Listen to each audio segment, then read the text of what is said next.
In this video, we're going to talk about elasticity of supply.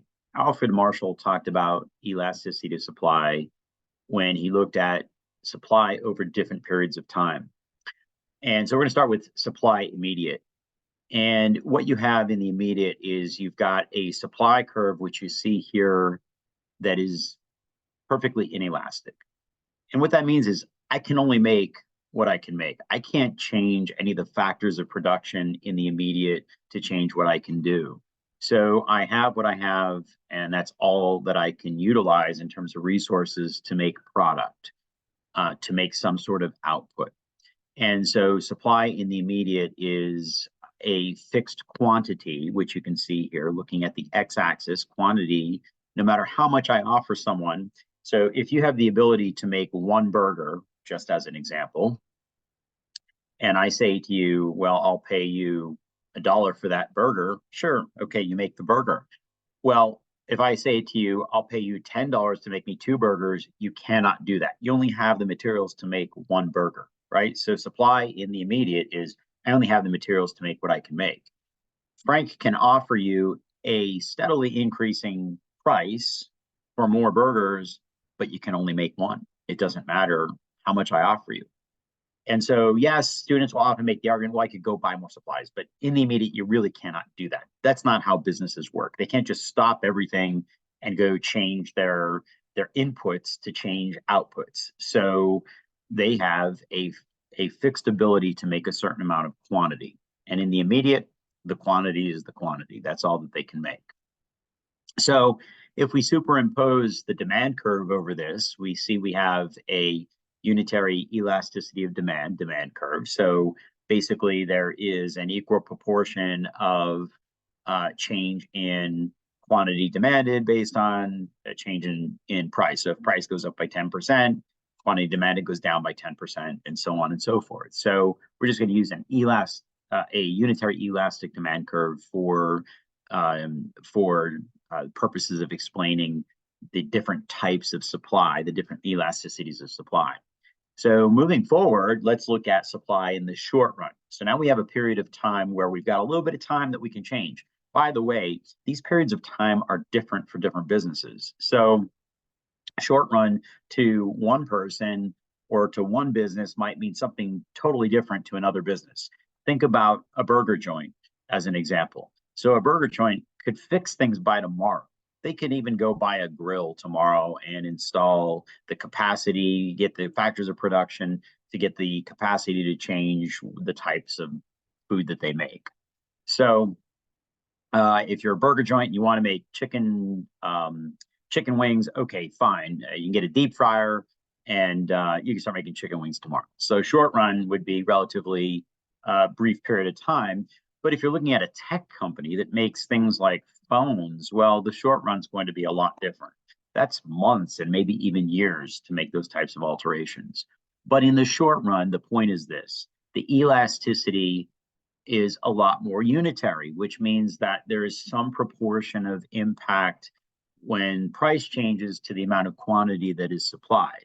And if I said to you as an example, well, I walk into your burger joint and I say, well, I really want chicken wings.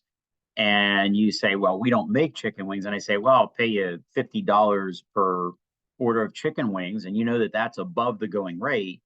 What quantity supplied with the law of supply tells us is that as price increases, that quantity supplied increases. So I'm willing to make the investment into the factors of production and the supplies necessary to supply more than I did yesterday. And if your chicken wings are really successful and popular, you'll make more of those as people are willing to pay for them. And so in the short run, businesses can make some changes to respond to supply and based on people willing to pay more for that type of product. In the long run, what will happen is we see a supply curve that flattens out. And basically what this is telling us is essentially something like this. In the long run, businesses will try to do whatever they need to do to become what the market demands. And so in the long run, I can totally change all my factors of production to become something different than I am. And the example that I like to use is Apple. So in the 1990s, Apple was a computer company. You probably don't think of Apple today as a computer company. If I say the word Apple and we're talking about the technology company, you probably think iPhone. You probably think maybe multimedia. You're thinking about things that is not what they started out as. So thinking about Apple over the long run, if you in the 1990s you talk to someone, Apple's a computer company. In the early 2000s, they offered the iPod and they started making music available on their devices. So they were really an entertainment company. And then when you get to about 2007, 2008, 2009, where they get into the phone business, they become a phone company. Well, the people that you need to run a phone business are a lot different than the people that run a entertainment company, and that's a lot different than the people that run a computer company. In the long run, Apple was able to change all of its factors of production. But by the way, it also costs money to do that. So companies are not going to make as much money. That's why, partially why that supply curve flattens out. And so what it says is this, basically what that supply curve is telling us is this, that in the long run, and again, long run is different for different types of companies, but in the long run, companies will change things wildly to alter their business model. What are they changing? The factors of production. As an example, remember that burger joint that I used in the immediate and short run example. Well, in the long run, that burger joint might become a full service restaurant. So they started out serving only burgers, and then they layered in chicken wings, and they layered in pizza, and they layered in lobster, and they layered in all these other different types of products. Well, over the long run, remember those first couple of orders of chicken wings, they might have been charging a lot of money to certain customers who are willing to do that. Everybody's not going to do that, right? The average consumer is not going to walk in and say, well, I'll pay you $50 for an order of chicken wings. They'll pay the going rate. And so companies can't charge exorbitant fees for new types of products that they offer because they want to be competitive in the market. But they'll still change. They will change to try to satisfy market demand. So what you see is here in the long run that companies will change all the factors of production, and they'll make a little bit more money, and they'll try a lot of things. And that's why we see along the quantity axis here that, look, the quantity is increasing, and it's not increasing proportionally to the price. So I'm not going to pay someone a lot more money to offer chicken wings if they're a burger joint, but I might pay an extra dollar or two. So you see just this incremental increase in price, but all of a sudden we're selling a lot of chicken wings, right?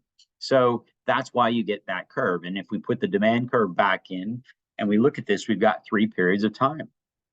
We've got supply in the immediate, and price is fixed, and quantity is fixed. We can't change anything here. I mean, people could try to pay more, but the quantity is not going to change.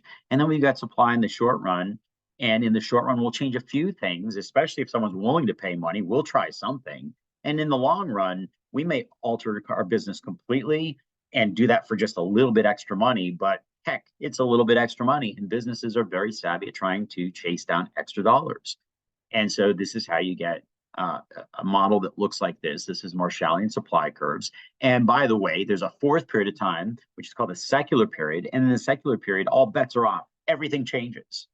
And so it really kind of works outside this model because everything will completely change. And just take something like artificial intelligence as an example, or robotics. These are things that have the ability to change industries so wildly that you couldn't predict what the change is going to be. And what we know tomorrow is not equal to what we know today. So this is what it looks like to look at different elasticities of supply.